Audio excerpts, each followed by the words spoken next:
What's up, everyone? I'm Ethan, and I'm here with my boy Garrett, and welcome to HIVE Sports Podcast, where we talk all things NFL and college football. Today, we're going over our consensus top 5 NFL draft prospects and one sleeper at the wide receiver and tight end positions. We're really excited to get into these two positions. Obviously, there's going to be some discrepancies when you look at the wide receiver class last year. That was just a special group. You got Neighbors, Marv, Odunze, Brian Thomas Jr., your boy Ethan, ascending into the elite of the elite wide receivers in the NFL. So, I mean, you got Lad McConkey, the list goes on. This year is not going to be quite up to that level, but there's still plenty of guys who can make a big difference at the next level. So I'm excited to get into it. Let's get right into it. Should we start off with our sleeper pick? Let's do it. All right, our sleeper at wide receiver, Savion Williams. I think it's pretty clear when you watch film of Savion that his frame is massive, right? Standing at 6'5", 225 pounds. You don't see many wide receivers at the next level at that size and running the, high 4.4 40 that you saw. 4.48 at 6'5", 225 is pretty special. I mean, we don't see guys like that very often. This guy's just a freak athlete, man. I mean, he's a little raw. But when you just look at the ability with the ball in his hands, they're giving him direct snaps at Wildcat. They're having him throw the ball. I mean, this is just a dynamic playmaker. And I think there is some room for improvement, like just as far as like his pure wide receiver skills go. Tell me about what you think, Ethan, but that's kind of my sense of it. Yeah, I mean, I think raw is definitely a right way to describe him. I mean, played quarterback in high school, which is why you saw kind of that Wildcat style, plays for him, which is a tool that at the next level could be really handy for teams. But definitely agree. I think some of his route running could use some improvement, and we saw some drops in some of his film that we're not super keen to seeing at the next level. But I think with his ceiling, and the fact that he's 6'5", 225, his contested catch rate is very, very high, and he's really able to high point those balls. I think somebody that teams should take that chance on. And he's a guy that right now seems to be going into like third, fourth round. And I think for him, if I'm a GM, I'm taking him all day at that round. In a class where there's not like just clearly elite talent, I think at the wide receiver position, why not take a gamble on a guy who has all these physical tools, right? And it's pretty rare to get a 6'5" guy who just moves like the way Savion does at 220 plus pounds. It's pretty unique. Yeah, and I think early on in his career too, he kind of started off as like their primary returner. So it's really hard not to see Cordarrelle Patterson's style player who, when he gets the ball in his hands, he just can make people miss. He's athletic. Can kind of be a jack of all trades for a team. Maybe he will return some, kicks, and maybe he will be that Wildcat, player. Maybe he will, catch some screens and things like that. So I feel like there's a lot of potential for his tool set that can really translate to, a happy quarterback, happy team, drafting him in the third or fourth. And if the right coaching staff gets their hands on this guy and can help him develop into a pure wide receiver, help him define his route tree a little bit more, I think that's going to be a steal for whoever takes him. Yeah, and I think, the last point I think we can talk about him is, although his route running could just use some improvement, the fact that he's an elite high point pass catcher makes him a great red zone, goal line package type player. So I don't care, really how good your route running is, if you can just run to the corner of the end zone, jump up, 10.5 feet up in the air and catch that high point ball. I mean, teams are going to love that. So you see that spin move he just had against Texas Tech. Just it's not fair for a guy that big to be moving that fast, man. It's just really not. So I like the sleeper pick. That's been your boy for a while now. I'm glad that we got to include him. Now, I think it's a good transition point to move on to number 5. Our number 5 wide receiver is going to be Luther Burden from Missouri. All right, so moving on to our number 5 wide receiver in the 2025 class, going to be Luther Burden. And this is a guy who could be a lot higher on our list if it wasn't for his 2024 season. For me, at least, he was a top 2 wide receiver in the class before the season happened. Coming off that really strong sophomore year where you watch the highlights and there's a lot to like. He's a yak monster. He gets that little mini Debo comparison from a lot of people, and he's hard to bring down. He's quite the handful. You know, it's funny. I laugh at you calling him Mini Devo because a lot of people think that Luther Burden's like this, small, spryly, wide receiver, and he's 6', 205. He's like a little bit taller than Debo. Maybe not as thick, but he definitely has some more size to him than people think. But you really, hit it on the nail. I think the fact that when he has the ball in his hands, it's so tough to get this guy down. And, you can use them in a lot of facets in your game at the next level. I mean, if I'm a team, I'm putting this guy in screens. I'm giving him these short passes. Just want to give him chances to have the ball in his hands, similar to kind of, at times what, San Francisco did with Debo, right? You want to give your best athlete the ball and let him do his magic. Yeah, and I think what really sets him apart after the catch is that stop and start ability. You can see he just stops on a dime and he's real quick to accelerate again. And when you're doing that at 205 plus pounds, it's going to be hard to stop. So it's clear that he's going to be a weapon of some level, when he gets drafted. But can he develop as a true wide receiver? Can he run a full route tree?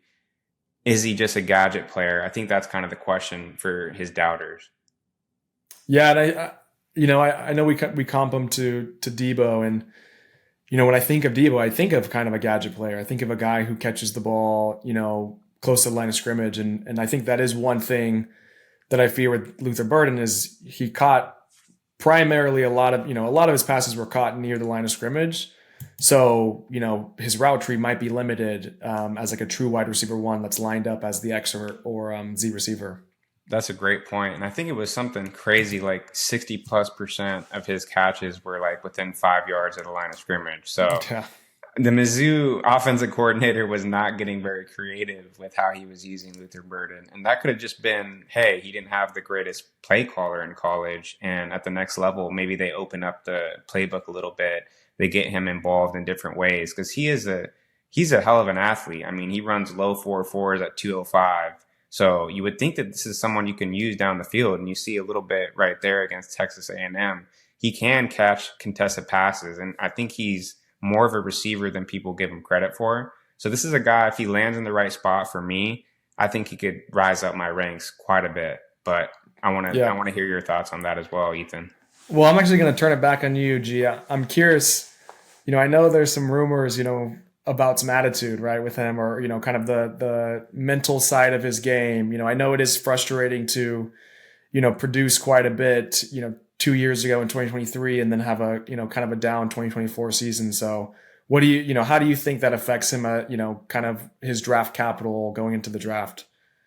I mean, there is a lot of steam about him slipping into maybe the early second round, and at one time he was a surefire first round pick, right? So there's two possibilities that there's substance to that. He's actually going to slip. Maybe there's some attitude problems, or could be smoke. Could be a team trying to get him at the end of the first, trying to get him to fall to him. So it's hard to trust these late movements close to the draft. But I do think that when you're a competitor and your team is as bad as Mizzou was last year, you're going to get frustrated, man. I mean, you look at Odell. Those years where the Giants were trash, he was getting frustrated, boxing, kicking nets, So I don't think it necessarily says anything about his character. I think he's a competitor. And when things aren't going your way, you're going to get frustrated. And I don't think it's a red flag for me, at least. Totally. And I think I think he's a guy that slipped down in our ratings a little bit due to the low production, but I think he is being very much overlooked at this point and could easily be a top 2-3 wide receiver in this class. So 100%. I think that's a good transition point to move to our number 4 wide receiver of the 2025 class, and that's going to be Amecha Ibuka from Ohio State. All right, so moving on to our number 4 wide receiver in the class, Amecha Ibuka. This is a guy that was pretty difficult for me to parse from Luther Burden. Those two are really close for me right now. I think similar talent level. I think maybe Amecha is a little more polished as a receiver. I think he might have a little bit higher of a floor compared to Luther, but Luther may have the higher ceiling. So those two are really close for me, but not to take away attention from Amecha because he's a great receiver in his own right. Mainly going to be working out of the slot, but curious to hear your thoughts on him. Yeah, I really like him as a great slot prospect. I think we're seeing a lot in the NFL. 4 wide receivers wide. We're seeing 3-4 wide receivers out there at a time. So to have somebody who's like 6'1", 200 pounds, running crisp routes, who is a sure-handed receiver. Very, very high catch rate percentage. I think he's a great prospect that I think a lot of teams would be happy with. Yep. And I think he is going to have to land in the right situation where the team doesn't already have someone who demands a lot of targets in the slot for him to be productive. Just because his usage was pretty much, I think, 60 to 70% in the slot. He's not going to be a guy who's running routes out wide a ton, but I think he is capable of playing all over the field. Yeah, and that Ohio State offense, had a lot of weapons, so Yeah. they could rely on him in the slot. So I think he has the size and the route running ability to line up wide. It seems like he's pretty comfortable in the slot, and I think a lot of teams would, like to use him in a role that he's most comfortable with, especially early on in his career. But I don't think him, at least in my opinion, I don't think him being a primarily slot used in the slot in college, especially this last year. It's kind of, I don't think it speaks to him not being able to be an X or a Z receiver. What about you? No, What do you think? No, I agree. And I think you look at him being the all-time leading receiver at Ohio State. It's kind of a weird thing to think about, but he is.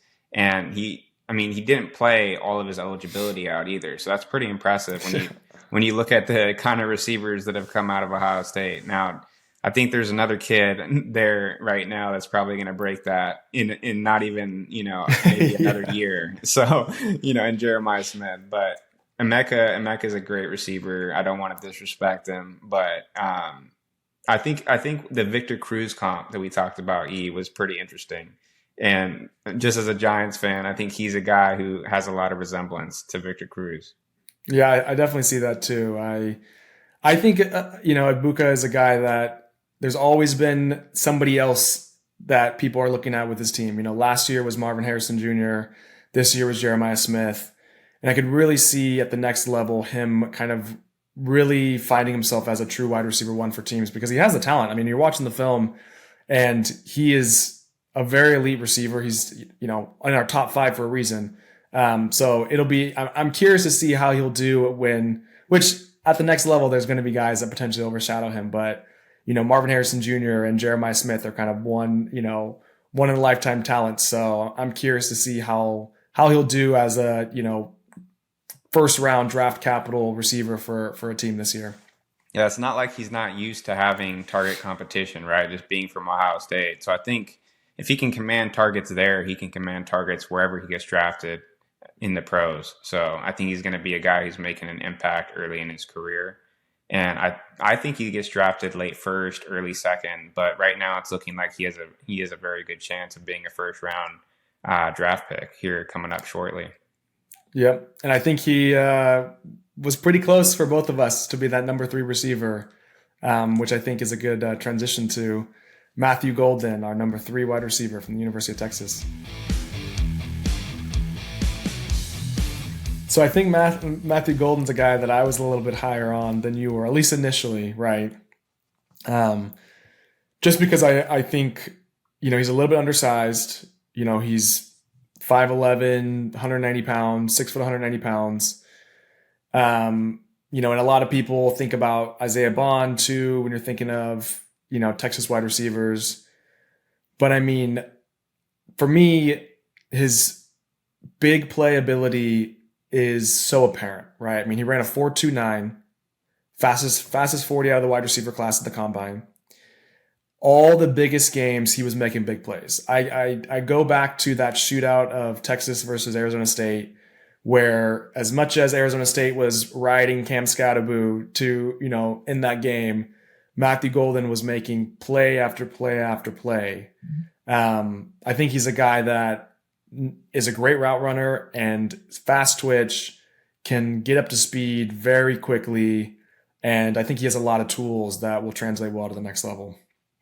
I think you laid it out perfectly there. I don't have a ton to add, but I will say I also loved your comp for him, which was Brandon Cooks. You just see a very similar twitchiness in the way that they move out there. They're great route runners.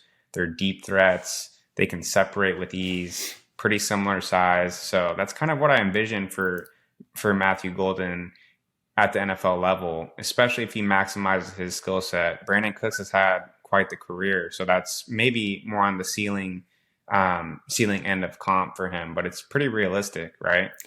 Well, and I like that comp a lot too, because, Matthew Golden can play, he's kind of built like a slot receiver, right? But he played a lot in the, X and Z positions.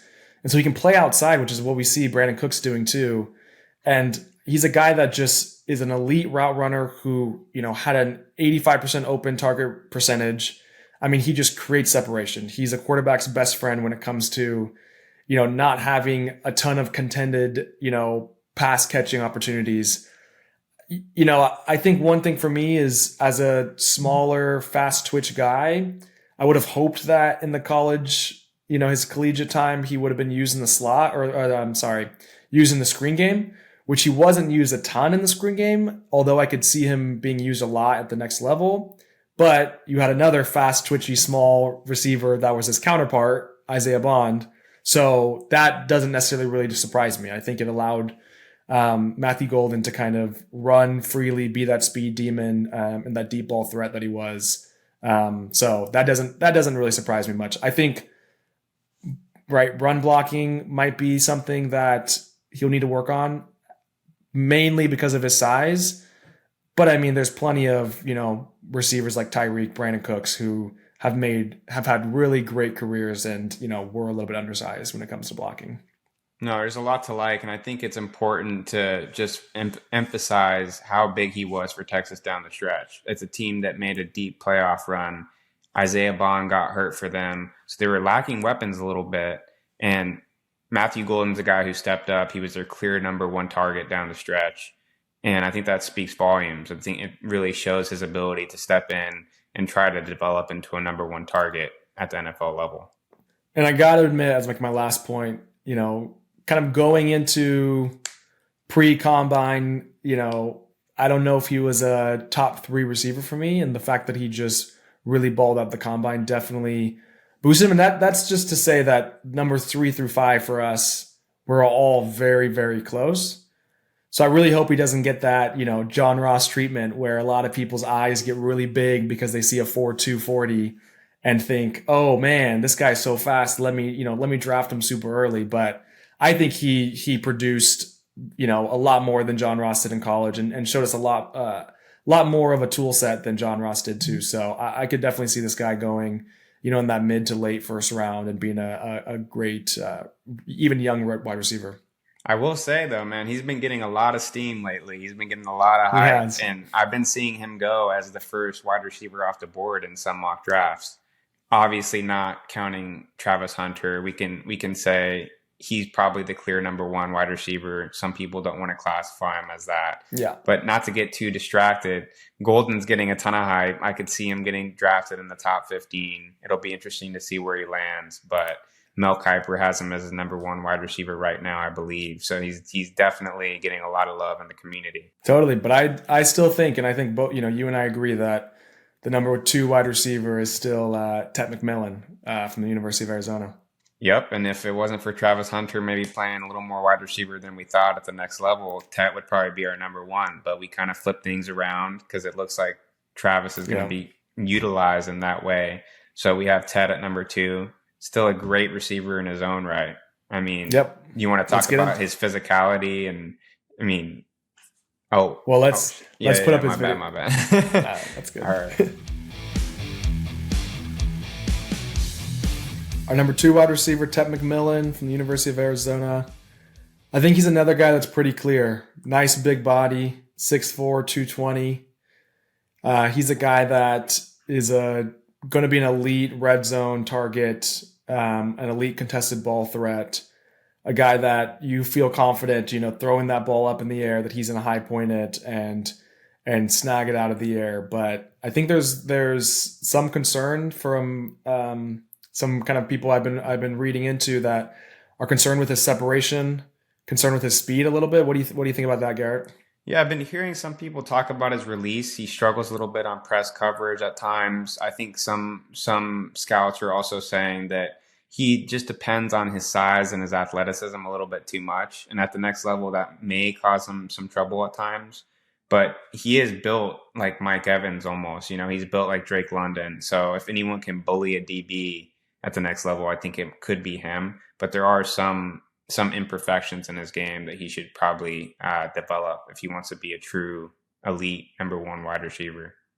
But I'm pretty sure, and correct me if I'm wrong, didn't he run like a 4.6 at the combine, something along those lines? I believe he ran. I think they clocked him at 4.48 at his pro day. Oh, people adjusted that to around 4.55 or early 4.5s. So still, he's moving. I mean, at that size, so not a bad. I'm way off there. But man, I mean, if you got a guy at this size still running a 4.5, I mean, he proved to everybody that's doubting his kind of long speed.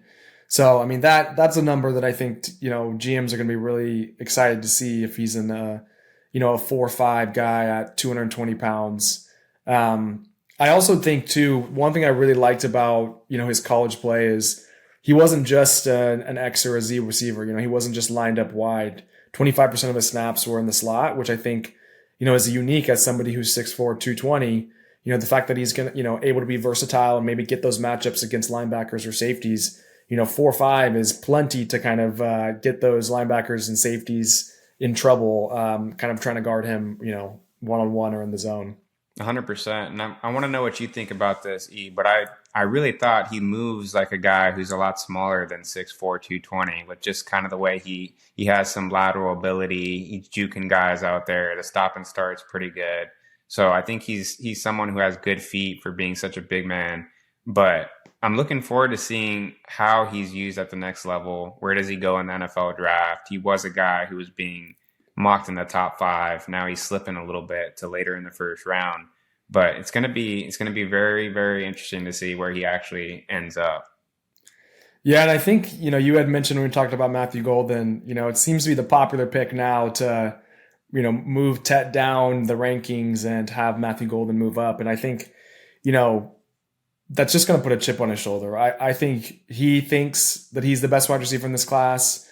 There's always been comparisons with Travis Hunter and, whatever you classify Travis Hunter as. But I think Tet's the real deal. And I think if he was on a better collegiate team too, he would even be, talked about even more, right, with this tool set. So I think he has a lot to like. He's able to stop on the dime at 6'4", 220 pounds. I don't care if he's not running a 4.2. If you're 6'4", 220, red zone offense is the most important part of the offense, right? And so if you're a guy that is able to high point and catch those contested passes, I think you're going to make a quarterback really happy. 100%. I think you summed it up well there. And with that, we can move into our number one wide receiver of the 25 class. It's going to be Travis Hunter out of Colorado. All right, so our number one guy in the class, Travis Hunter, the wide receiver, the cornerback. Does he play both positions at the next level? What's going to happen with that? That's what everyone wants to know. But if he's not playing both, he's not playing on that team, he said, remember? Yep, and he's been vocal about the fact that he believes he could play every snap at the NFL level if the coaching staff gives him a chance to. So I think that may affect his ability to be elite at one or the other positions, right? If he's playing every snap, that's got to affect his endurance and his energy to a degree. And maybe he might not be quite as effective at either position, but I want to know your thoughts on that. Man, I think he's a generational talent. Was one of the highest rated recruits out of high school, I think, ever. And then really proved himself to be that freaky athlete. And the fact that if you would ask somebody a couple years ago if there was somebody at the FBS level, playing in a Power 5 conference he could play both ways every snap at wide receiver and DB, they would laugh at you, right? And so I think he's been proving the doubters wrong in the fact that he's able to play both ways, his whole career at this point. What I will say though is he's a guy that I think you want. I mean, I would want him on both sides of the ball, but I don't know if every single snap, like you'd mentioned, is doable, especially because at the NFL level, you want everybody performing at their best. Yeah. But I could for sure see teams using him in packages on both sides of the ball, right? Why couldn't he be a third down DB just like he could be a third down wide receiver, right? Or, maybe there's games where they like the matchup better, him at wide receiver against their DBs versus, hey, we're playing against an elite wide receiver. We need a guy that's, going to be our elite matchup for them. I think has a tool set to perform highly at both positions. And if he has the confidence to do it, shoot. It's going to be tell him to prove me wrong, or whatever. Like just prove me wrong, and if he can do it, then man, I'd be happy with it, right? It's going to be something we never really seen before if he can do it, because there's been guys who played both ways, but not in any significant, real significant fashion, right, on both sides of the ball. Even Dion himself was more of like just a kind of a third down receiver here and there. They'd put him in the red zone. But I think whoever drafts Travis Hunter is not going to be able to resist using him as almost a full-time receiver. Maybe he takes some plays off here and there. But when you just look at the way he has incredible body control in the air, he's able to contort his body, get his feet in bounds. I mean, some of the catches that he made last year were just nuts. Yeah, I mean, he's making circus catches, one-handed catches, wrapping his arms around guys and catching the ball. I mean, he just his highlights in 2024 alone could be a career of just crazy catches, right? He's a guy that is difficult to tackle in space. He's difficult to guard in space. I mean, you're gonna have so much trouble guarding him one-on-one. And I think, like you'd mentioned, his body awareness just makes him a real threat at the wide receiver position. Yeah, he's very slippery after the catch, hard to tackle, great change of direction skills. I mean, he's just a natural athlete, man. I mean, a natural like maybe we've never seen before, especially on both sides of the ball. So he's a fun one to watch. I think he definitely goes top 3. We've been hearing a lot of rumblings of Travis Hunter to the Browns, right? Yeah, and I think any team in the top, I mean, shoot, the Jags have the fifth pick, and I think they would be stoked if he dropped, So I think they'd be real happy. He's a guy that is a top 3 pick. I mean, talent-wise, we don't see guys like him very often. Yeah. I think, I think it just kind of depends if the Browns want to go quarterback there, or if they're willing to, pick the best athlete in the draft and say, hey, I'll get a quarterback later on in the draft. But I think he's a shoo-in to be a top 3 draft pick. Garrett Wilson is our comp for him, right, as a receiver, and then you add in the defensive value that he brings, and it's going to be really hard to imagine him slipping out of the top 3. So hell of a wide receiver 1 and our top receiver in the class, Travis Hunter. All right, moving on to the tight ends. This is a very deep tight end class, and one that could definitely shake up the talent at the NFL level. And my sleeper for the tight end class is going to be Aronda Gaston from Syracuse. He's someone he had a very strong sophomore year, over 900 yards, got injured as a junior. Last year, another season with over 900 yards. So he's going to be one of the few tight ends in the class who had 2 seasons with over 900 yards and 6 touchdowns. And he bounced back really well from the Liz Frank foot injury in 2023. So that's something that we'd love to see. Yeah, and I think his frame is ideal at the tight end, at the NFL level. I mean, 6'5", 240, maybe could add a little size. But running a 4.65 at that size, you can tell by the way that he is rangy and explosive. I mean, he has a lot of the tool sets to be a very successful pass catcher at the next level. Right. And 241, maybe it's a little on the leaner side, but we've seen guys add weight before. I know Evan Ingram, the ex-Jaguar, is one guy who came into the league a little bit ex-Giant, a little bit lean. The ex-Giant, both of our teams, right? So he came into the league, I think, if I'm not mistaken, around 230, 235, and he bulked up quite a bit. So it is doable. I think it's probably necessary, but you look at the 6'5" frame, and that's something that is definitely a positive. And the speed as well at 4.65 is something that I think he could be used in that joker role, like Sean Payton's going to be using Evan Ingram next year in Denver. Yeah, because I think he didn't line up in line very often, right? They kind of use him in the slot, kind of use him as that true pass catching threat. So I definitely agree that I think he could be that true tight end, pass catching weapon. But his blocking might be something that there might be a tight end one or a tight end, other tight ends around him that might kind of have that primary role of being that true pass blocking tight end or that true run blocking tight end. Yeah, and that's going to be the knock on him, right? Is he's not a true tight end, and he lined up in line only a third of his snaps at the college level. So that's kind of the place where people look at him and they say, is he a Devin Funchess type like tweener? Is he really just a big slot receiver? Can he play tight end? So that's going to be the knock on him, is you don't really see him in there blocking very well. He's a little bit smaller for the position, bit of a tweener. But I do think there's upside. If a team knows how to use him, he can be someone who comes in and surprises people at the NFL level. Definitely agreed. And I think with that, we can move to our number 5 tight end, who's going to be Harold Fannon, and that's going to be your boy E. So I'll let you take on that one. Harold Fannon Jr. from Bowling Green, our number 5 tight end. I think Harold Fannon might be the guy that postseason had the biggest drop off in his draft capital. He was a guy that a lot of people had as, number 2, number 3 tight end in this class. And then his performance in the Senior Bowl, his performance at the Combine, I think scared some people and really lowered his draft capital. I think even having him as a number 5 tight end for us is, a little bit on the minority of people. He's a guy that ran a 4.71, which is not super fast at tight end, and he's a bit undersized at 6'3", 240. So I think a lot of people are kind of seeing him being drafted more as like an H tight end. But yeah. I think I'm confident in that. I disagree with a lot of these folks. Right? If you watch the tape, yeah, you got to watch the tape, man. If you watch the tape, right? Numbers meaning combine numbers sometimes do lie, but numbers on the field don't lie. Right? This guy had over 1,500 yards receiving for Bowling Green, and it's not even about the competition he was playing. One of his best games of the year was against Penn State, where he had 137 yards receiving.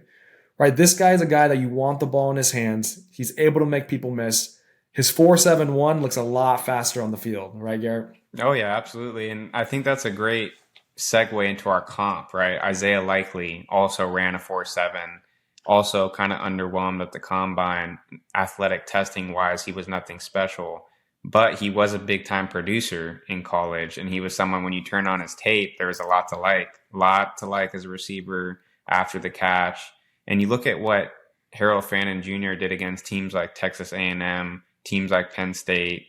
These are no slouch. These are no slouches at defense. And obviously he has the disadvantage of playing on the far, inferior Bowling Green team as well. And he kind of carried the offense at times. So I think that's something that you really like to see. Well, and I think just his playmaking ability with the ball in his hands is one of the best in this draft, right? He had 873 yards after contact, which means over half his yards were, kind of breaking these tackles or after contact. And, that just speaks volumes to him as a, person with the ball in his hands. Right. And I think what I love too is Bowling Green didn't just rely on, throwing him outs or throwing him crossing routes. They utilized him in the screen game. They utilized him with, shuffle passes. They utilized him in the slot, outside. And I think the fact that he has this, versatility of usages at the collegiate level really will make him a good weapon at the next level.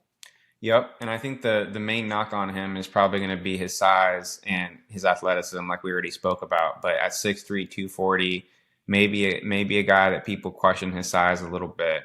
But I think for how he's going to be used, I think he has plenty of size. And whoever gets him, I think is going to get a good value. We're looking at where do you think he's going to go right now in the draft? I know I've been hearing second to third round, but I'm curious as of right now, what do you think? Yeah, I think I'm seeing that too. Second to third round. Although he's our fifth prospect, I don't know. I could see a team taking a chance on him a little bit sooner than as the fifth tight end off the board, just because of the production he had, in college, right? Especially in 2024. So I think second to third round is somewhere where I could see him, and I think there's even still good value. You're talking about a guy that is a playmaker with the ball in his hands, and so I think a team would be very happy with him. In the third, if you get him in the third round, I mean, you're getting a guy that can do it all. I mean, look at this player we were just watching right here, right? He just 6'4", 6'3", 240 tight end getting a sweep, handoff and running it in 30 yards to the end zone. So I mean, you're getting a guy that has a lot of tools in his tool belt, and I think that second or third round is a good spot for him. Couldn't have said it better myself. Next is going to be Elijah Arroyo. He's going to be our number 4 tight end of the class. All right, so number 4, Elijah Arroyo, a big riser after the season ended. He's been doing nothing but gaining value. You look at the Senior Bowl, he was a big performer. They had the one-on-one drills at the Senior Bowl, and he was basically unguardable. So that caught a lot of scouts' eyes. And I think that's going to pretty much boost him up into the second, third round conversation. And he's a guy who he really did not have a lot of college production, man. You look at, I don't think he had over 200 yards until his senior year last year, where he had 548, or you see on the screen, 526.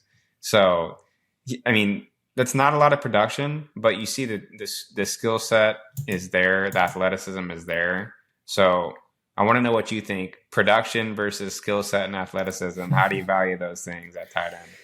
It's funny. I mean, I think as much as you talk about Harold Fannon and being, the ultimate producer, didn't, show out very well at the Combine or the Senior Bowl, you have the complete opposite of Elijah Arroyo. I think, to me, what he did at the Senior Bowl was awesome. He's a guy that was lining up against DBs and making them miss, was virtually unguardable at the Senior Bowl. And I think with his frame, what is he, like 6'4", 250, something like that, Garrett? Yeah. That and his, speed and his fluidity as an athlete, I think I just like what I see. And sometimes, you don't have all the tape, to really show that, what he can do. But the fact that he was going against elite competition at the Senior Bowl speaks volumes to, the way that he is as an athlete. Yeah, and I think you got to look at production with a grain of salt sometimes at the college level, because there is guys like George Kittle, Travis Kelce, who they were not huge producers at the college level just because college offenses aren't always going to feature tight end, right? A lot of times they're going to be looking at featuring receivers. So it's not always the case that if you don't have production at the college level, you're not gonna be a star at the NFL level. So I do think there's a lot of upside with this guy. My comp for him is Hunter Henry. He's one who he's able to create a lot of separation. He has a nice frame. I will say, though, I didn't see him breaking a lot of tackles. Did you? Yeah, I think that's one thing, with someone of his frame and athleticism, you want to see him be able to make guys miss, and you want to see him, kind of break through those arm tackles. So, that is one thing that you see of, Travis Kelce and George Kittle, like you mentioned. Although they didn't have a, 1,500 yards of production like Harold Fannon, those guys were breaking arm tackles, making guys miss. And I think the lack of production at the collegiate level and what we can see on film was a guy that, maybe wasn't the best at, yak.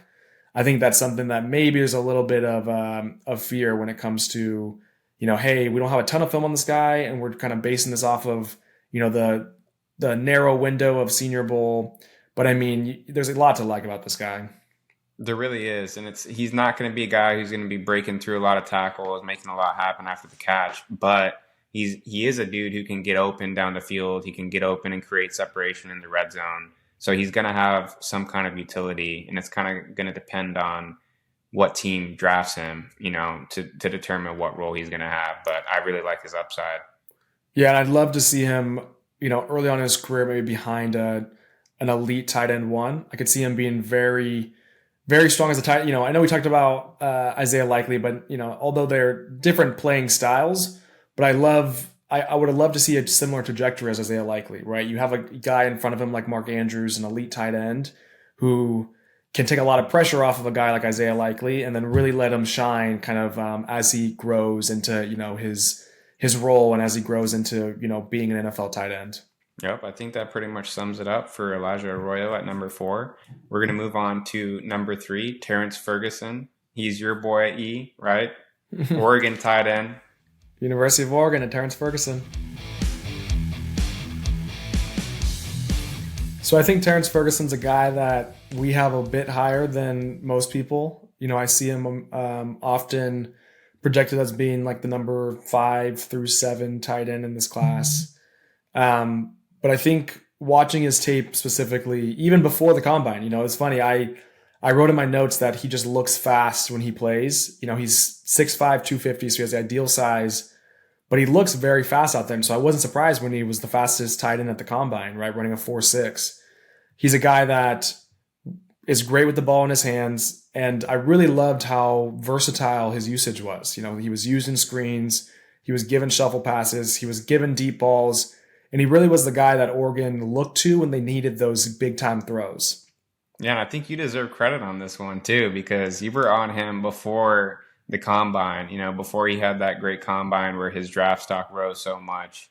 You kind of recognize that talent on tape, and I think his game speed does line up with the combine speed, right? And that's not always the case with everyone. So you like to see that. He has a very large frame at 6'5", 250.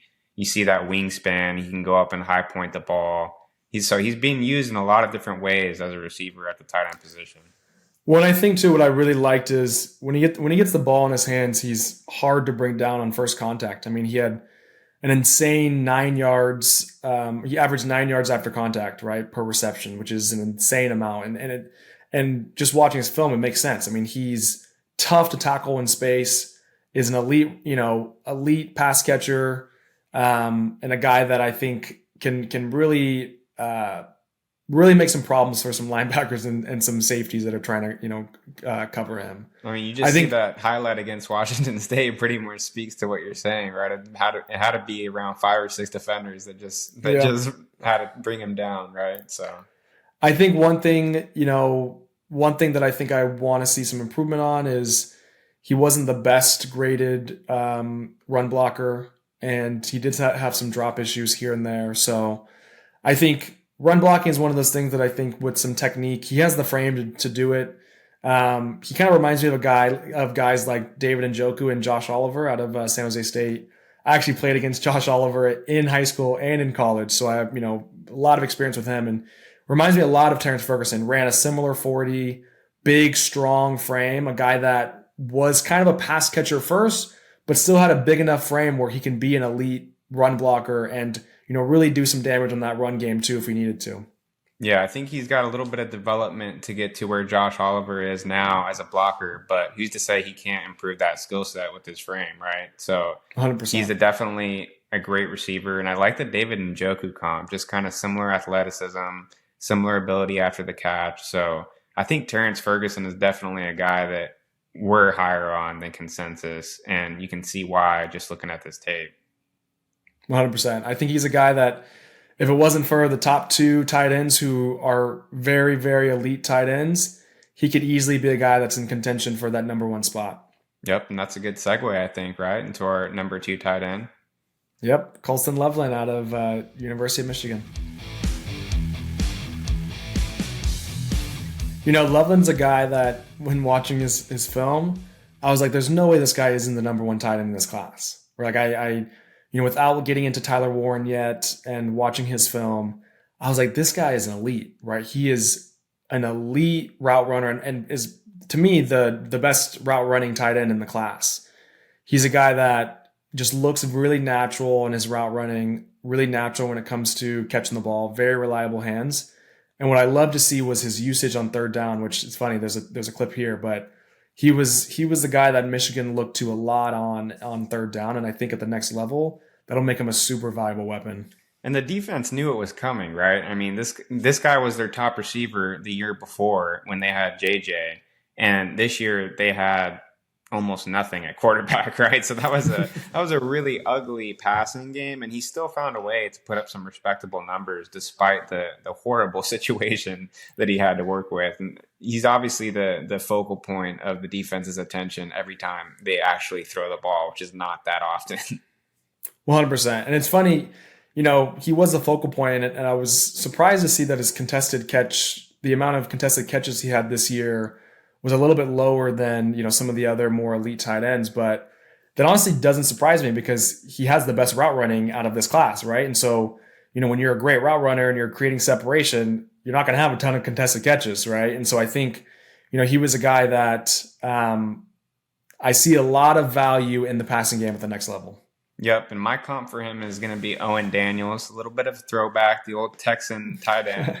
So maybe not the sexiest comp in the world, but the main point of it is he's a guy who can create separation, which is also what Owen Daniels did for years, and he's also a great athlete, and he's going to create after the catch. So whoever gets this guy, probably in the mid first round area, is going to get a very good player for years to come. Totally. And I think, he's a guy that's very versatile too, like Owen Daniels was. He's a guy that a team can really rely on those big, third down, fourth down, passing down. So he's a guy that if it wasn't for our number one tight end, if it wasn't for this class in, 2025, he would be the top tight end, in many other classes in the past. So yeah, and I will say, just last point on him, I would love to see him land with his old coach on the Chargers, on those Los Angeles Chargers. Go play with Harbaugh. They need a tight end. They signed Tyler Conklin, but I think we all know that's not a long-term solution, and they could use another weapon out there for Justin Herbert. So that would be a spot that I would love to see. I think Justin Herbert would be really happy with Coloulson Lovelin being, his tight end. Absolutely. Sure. And whoever gets this number one guy is going to be happy as well. That's Tyler Warren out of Penn State. All right. So like you said, most years, Coloulson Lovelin is probably the number one receiver in the class, or number one tight end, in the class. But this year we have a guy named Tyler Warren who we had to give the edge. And it was definitely close, I think, for us, right? I don't know if he's the clear number one, because Lovelin is a great tight end in his own right. But this guy's ability to make things happen after the catch, on handoffs, you see them using him in so many different ways. He's not just a tight end; he's truly a weapon, and he reminds me a lot of the old Giant tight end Jeremy Shockey, who the Giants like to get the ball and however they could, So he's one he's really exciting to watch. He's out there on handoffs, running people over. I mean, he has great size at 6'6", 261. But what do you think of him? Well, didn't he come in as a quarterback? Didn't he come in as a quarterback recruit? I think he did, yeah. And they converted him to tight end pretty early in his career at Penn State. And I think, like you mentioned with Coloulson Lovelin, I mean, I think as a route runner, I give the edge a little bit to, Loveland. But, man, the way that Penn State used Tyler Warren and, the way that he's able to, make those big-time catches, I mean, this team relied on him in the biggest moments. And, he's a guy that was playing Wildcat quarterback, was getting sweeps and handoffs, was, getting goal line QB sneaks, was catching passes. I mean, 218 yards rushing as a tight end. Come on. That's absurd. Yeah, 6'6", 260. I mean, there's so many things I like about this guy. I mean, he may not be the sharpest route runner. He may not be kind of the most fluid and natural, tight end when it comes to kind of running those routes. But I mean, if you have a guy like Tyler Warren who can catch, take these handoffs and run for a yard goal, jumping over guys on the goal line and, stretching out. I mean, there's just a ton to like about this guy, man. There's a lot you can do with him, man. I think that some coach is going to fall in love with him. I think he's going to get pushed up pretty highly in the draft. He's going to be a sure first rounder, right? It's just a matter of where someone takes him. But when you pair the spectacular catch ability that he has, he's a great contested catch guy. Like, out here snagging one-handers, mossing dudes on deep balls, and you pair that with the yak ability that he also has, that's a complete tight end. That's a weapon. And when you can also just hand him the ball, like a running back, that just brings another element. So I think he's clearly the top tight end for us. Well, I think all around, I mean, he has the frame to be a great, run blocker too, and he has that grit also.